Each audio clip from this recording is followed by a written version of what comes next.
کبھی یہ وعدہ نہیں کیا کہ وہ اس دنیا کو آپ کے لیے جنت بنا دے گا۔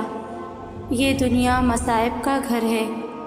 یہاں تو بڑے بڑے انبیاء پر تکالیف آئی ہیں، اس لیے خود کو مضبوط کریں، صبر سے کام لیں۔ جو نعمتیں میسر ہیں ان کی طرف دیکھیے، ان کا شکر ادا کریں، دوسروں سے موازنہ کرنا چھوڑ دیں۔ اللہ نے ہر ایک کو اس کے نصیب کے مطابق دیا ہے۔ جو آپ کے لیے ہے وہ آپ کو مل کر رہے گا۔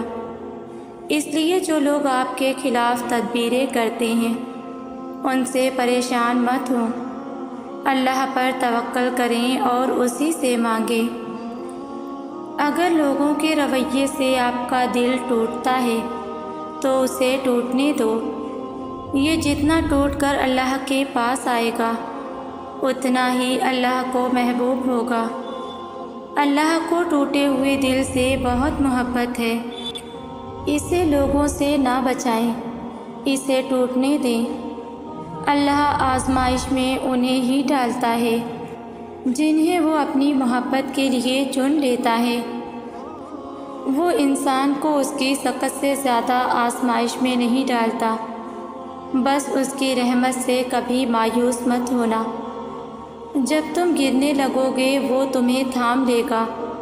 جو دروازے تمہیں بند نظر آ رہے ہیں ان تک پہنچنا ناممکن نہیں ہے۔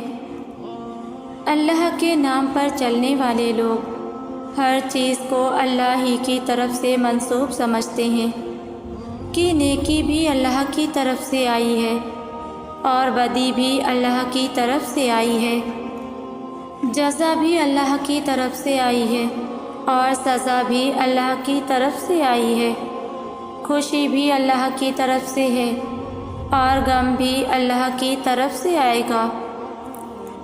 آپ یہ نہ کہنا کہ یہ اللہ کی طرف سے نہیں آیا، ایسا کبھی نہیں کہنا، بلکہ یہ کہنا کہ یہ سب کچھ وہی اللہ بھیج رہا ہے، تو یہ سب اللہ کی طرف سے آ رہا ہے۔ آپ اللہ والے ہوں تو آپ اللہ سے معافی مانگا کریں، نماز ضرور پڑھ لیا کریں، دعا کیا کریں اور دنیا کا کاروبار بھی چلنے دیں۔ یہ نہ ہو کہ آپ کسی کام کے لیے خدا کو اور نماز کو چھوڑ دیں۔ اپنے حال پر افسوس کرنا، خود پر ترس کھانا، اپنے آپ کو لوگوں میں قابل رحم ثابت کرنا، یہ سب اللہ پاک کی ناشکری ہے۔ اللہ کسی پر اس کی برداشت سے زیادہ بوجھ نہیں ڈالتا۔ بیمار اور لاغر بھی ہمیشہ گلہ کرتی ہیں۔ صحت مند ارواح شکر زندگی پر، تنقید خالق پر تنقید ہے اور یہ تنقید ایمان سے محروم کر دیتی ہے۔ اس لیے ہر پل ہر حال میں اپنے رب کے شکر گزار رہیں، بے شک وہ رحمان بھی ہے اور رحیم بھی۔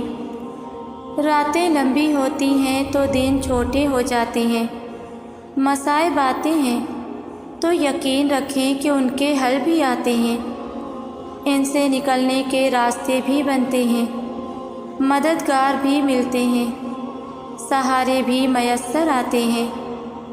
اللہ کبھی کسی کو زیرو کنڈیشن میں نہیں لاتا، یعنی بالکل خالی ہاتھ نہیں رکھتا۔ ہر انسان کے پاس ہمیشہ کچھ نہ کچھ ضرور موجود رہتا ہے، ایک جائے تو دوسری چیز اس کی جگہ ضرور لیتی ہے۔ یہ ہمارے نقطہ نگاہ پر ہے کہ ہم ان رحمتوں کو دیکھتے ہیں یا نہیں۔ اگر آپ اللہ پر بھروسہ کریں گے تو وہ کسی کو آپ کو نقصان نہیں پہنچانے دے گا، اور اب تک جو نقصان ہوا ہے وہ اللہ کی اجازت سے پہنچا ہے، کیونکہ آپ کی زندگی اس کی ملکیت ہے۔ اس نے آپ کی زندگی کے لیے ایک فیصلہ لیا ہے جو شاید آپ کو ناپسند ہو، لیکن وہی فیصلہ آپ کے لیے درست ہوگا۔ تم صبر کر رہے ہو تو یقیناً اللہ بھی نیتوں کو دیکھ رہا ہے۔ یہاں تم رو رہے ہو اور وہاں اللہ تمہیں دیکھ کر مسکرا رہا ہے۔ کیونکہ اللہ جانتا ہے تمہیں وہی ملے گا جو تم نے تہجد کی دعاؤں میں مانگ رکھا ہے۔ مولانا رومی فرماتے ہیں، اللہ بندے کو تب اکیلا کرتا ہے جب وہ چاہتا ہے کہ پیچھے بس وہ اور اس کا بندہ رہ جائے، اور میں یہ سوچتی ہوں کہ یہ کیسا خوش نصیب بندہ ہے جسے اتنا بڑا رب بس اپنے لیے چاہتا ہے۔ وہ سمجھتا ہے میرا کوئی بھی نہیں ہے، مجھ سے کسی کو محبت نہیں، کوئی میری پرواہ نہیں کرتا، لیکن دراصل اس کی پرواہ وہ کرتا ہے جو ہر چیز سے بے پرواہ ہے۔ کتنی خوبصورت تنہائی ہے جو ایک نافرمان کو اتنے بڑے بادشاہ کے قرب کا موقع دیتی ہے، اور کیسا بد نصیب ہے وہ انسان جو پھر بھی انسانوں کی فکر کرتا ہے۔ کبھی کبھی ہمارا صبر اور ہمارا انتظار ہمیں بہت وسوسوں میں ڈال دیتا ہے۔ ہمیں لگتا ہے کہ ہمارے ارد گرد رہنے والوں کو ان کے حصے کی خوشیاں مل رہی ہیں، اور ہم بس صرف تماشائی بن کر اپنی بے بسی کا تماشا دیکھ رہے ہیں۔ شاید ہمارے نصیب میں کوئی خوشی ہے ہی نہیں، لیکن یہ محض ہماری مختصر سی سوچ ہی ہو سکتی ہے، کیونکہ میرے اللہ کی رحمت کا تو کوئی حساب ہی نہیں۔ ہمارا اللہ بہتر جانتا ہے کہ ہمیں کون سی خوشی کب دینی ہے اور کتنے صبر کے بعد دینی ہے۔ ہم اکثر اپنے اللہ سے پھول مانگ رہے ہوتے ہیں اور وہ ہمیں نہیں دیتا، کیونکہ وہ جانتا ہے یہ پھول ہمارے لیے بہت نقصان دہ ہے، اور پھر وقت آنے پر وہ ہمیں پھولوں کا گلدستہ عطا کر دیتا ہے۔ بے شک میرا اللہ بہت محبت کرنے والا ہے۔ اللہ تعالیٰ کو بھی ہم سے یہی مطلوب ہے کہ ہم اسے یاد کریں، ہم اس سے محبت کریں، ہم اسے بار بار بلائیں، اس کے پاس جائیں۔ مگر مسئلہ پتہ ہے کیا ہے؟ ہم انسان اس کے پاس جاتے ہی تب ہیں جب دنیا ہمیں توڑ چکی ہوتی ہے، جب ہمارے اوپر کوئی مشکل ہوتی ہے۔ حقیقت میں وہ سب بھی اللہ کے حکم سے ہی ہوتا ہے، تاکہ ہم اس کی طرف متوجہ ہوں۔ ورنہ تم دیکھو خوشی میں کون اللہ کو یاد کرتا ہے، بلکہ ہم تو سب سے زیادہ ناراض ہی اسے اپنی خوشی کے موقع پر کرتے ہیں۔ ہدایت کا مل جانا کافی نہیں ہوتا، ہدایت کے ساتھ انسان کو صبر کی بھی بے حد ضرورت ہوتی ہے۔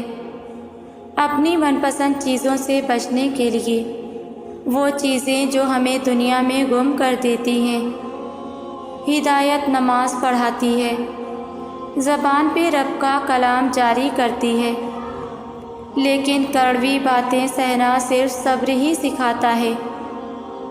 اخلاص جب دل میں آئے تو عبادت میں بھی مزہ آتا ہے اور محبت میں بھی۔ عبادت اور محبت ایک ہی ہیں۔ جس کی عبادت کی جائے اس سے محبت ہونے لگتی ہے، اور جس سے محبت ہو جائے اس کی عبادت ہم خود پر فرض کر لیتے ہیں۔ ایک فرق ہے، صرف محبت ہر کسی سے کر سکتے ہیں، لیکن عبادت صرف ایک ذات کی جچتی ہے، اور وہ ذات واحد رب کی ہے۔ خدا کسی کے ساتھ ہوئی زیادتی کو کبھی بھی رائیگاں نہیں جانے دیتا۔ بے شک وہ ذات بہترین انصاف والی ہے، نہ کسی کے آنسوؤں کو، نہ کسی کی آہوں کو خدا کبھی ضائع نہیں کرتا ہے۔ اللہ ظالم کی رسی کو ڈھیل ضرور دیتا ہے، پر خدا کی لاٹھی بے آواز ہے۔ لوگ اپنے جرم اور اپنے گناہوں کو دوسروں پر تھوپ کر خود کو تو تسلی دے دیتے ہیں، لیکن اللہ نہیں بھولتا۔ اللہ نہیں بھولتا کسی کا ٹوٹا دل، اللہ کبھی بھی ایسے نہیں چھوڑتا۔ بے شک اللہ رحیم ہے، اللہ ضرور انصاف کرے گا۔ ہر کسی کی ہر زیادتی کا۔ اللہ کی لاٹھی بے آواز ہے، وہ پہلے ڈھیل دیتا ہے اور دیتا جاتا ہے، اور جب رسی کو کھینچتا ہے نا تو انسان منہ کے بل آ کر گرتا ہے، اور پھر کائنات کی کوئی شے اسے اٹھا نہیں سکتی۔ وہ تمہارے ساتھ ظلم کر کے سکون سے بیٹھے ہوئے ہیں نا، وہ آج نہیں تو کل مکافات عمل کا مزہ ضرور چکھیں گے۔ کہتے ہیں کہ جب آپ نے کسی کو ذہنی طور پر اذیت دی ہو یا جسمانی طور پر بے حال رکھا ہو تو زندگی میں ایک وقت ایسا بھی آتا ہے جو آپ کو بے سکون کر کے رکھ دیتا ہے، جو آپ کو آپ کی انہی دی گئی اذیتیں چین نہیں لینے دیتی، پھر چاہے اگلے بندے نے مکافات عمل کی دعا کی ہو یا نہیں۔ یہ نہیں کہا گیا کہ وہ 70 ماؤں جتنا پیار کرتا ہے، بلکہ یہ کہا گیا ہے کہ وہ 70 ماؤں سے بھی زیادہ پیار کرتا ہے۔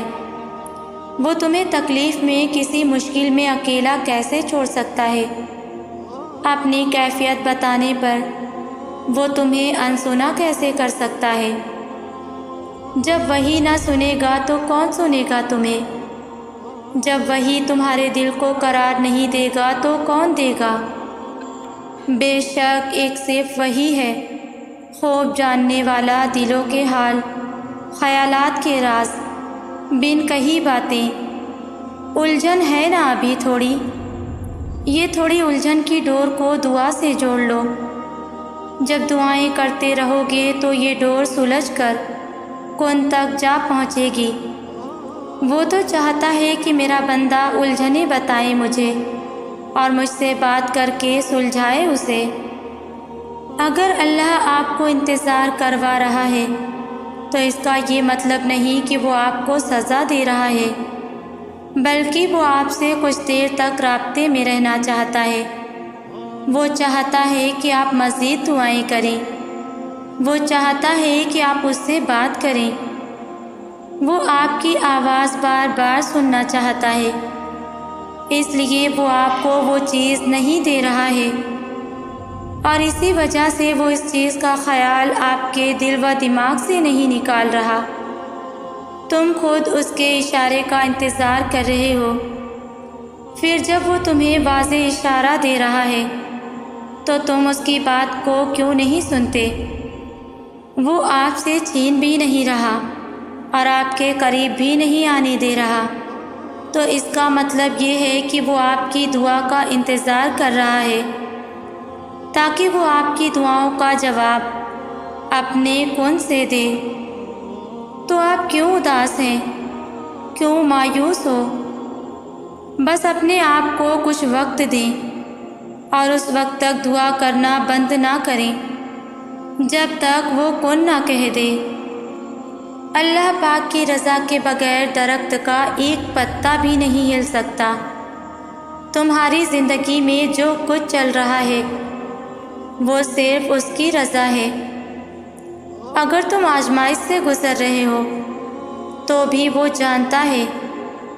اگر تم کچھ مانگ رہے ہو اور ابھی مل نہیں رہی تو وہ بھی انتظار کرو، وہ تمہیں تمہارے صبر سے بھی آزمائے گا کہ تم اس صبر کا اجر مانگتے ہو یا نہیں۔ یاد رکھنا، اللہ پاک اپنے بندوں کو ان کی طاقت سے زیادہ کبھی نہیں آزماتا۔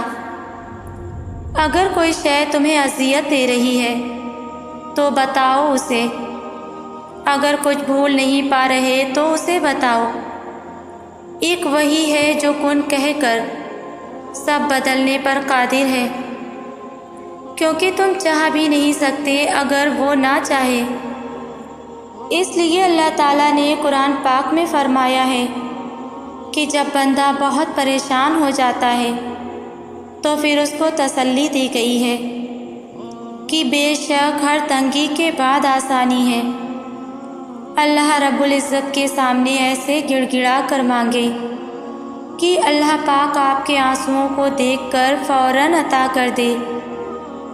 حضرت ایوب علیہ السلام کو اتنی بڑی بیماری میں اتنے عرصے کے بعد جب صحت عطا کی گئی تو اللہ پاک نے پہلے سے بھی زیادہ نعمتیں ان کو عطا کی۔ حالانکہ وہ سب جو پہلے تھا وہ تو سب تباہ ہو چکا تھا، لیکن حضرت ایوب علیہ السلام اپنے رب کی طرف ہی آہوازاری اور شکر گزاری کرتے رہے اور صرف اپنے رب سے مانگتے رہے، تو اللہ پاک نے بھی پھر ہر طرح کی نعمتیں عطا فرما دی۔ ہم نے بھی ہر حال میں اسباب کو اختیار کرتے ہوئے صرف اللہ پاک کی رحمت کی طرف توجہ کرنی ہے۔ اللہ پاک سب کے کام بنائیں گے انشاءاللہ۔